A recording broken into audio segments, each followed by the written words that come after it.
শিক্ষক জীবনে এখানে যখন প্রধান শিক্ষক ছিলাম তখন এখানে আমি ধুতি আর পাঞ্জাবি পরে দৌড়ালাম। যেদিন আমি রিটায়ার করে চলে আসি সেদিনও যে স্কুলে যে স্পোর্টস হয়েছিল সেই স্পোর্টসে অংশগ্রহণ করি এবং সেখানে হিট দি স্টাম্প একটা সুযোগেই সেই স্টাম্পটাকে উড়িয়ে দিলাম। নমস্কার। এই মুহূর্তে আমার পডকাস্টে যার মুখোমুখি হয়েছি তিনি আর কেউ নন, ডক্টর জ্যোতি প্রকাশ মৌলিক।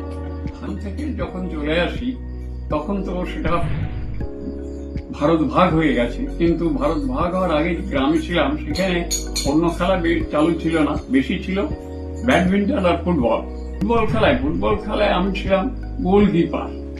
ডক্টর জ্যোতি প্রকাশ মৌলিক দীর্ঘ 30 বছর মুরারিপুকুর গভর্নমেন্ট হায়ার সেকেন্ডারি স্কুলের প্রধান শিক্ষকতা করেছেন।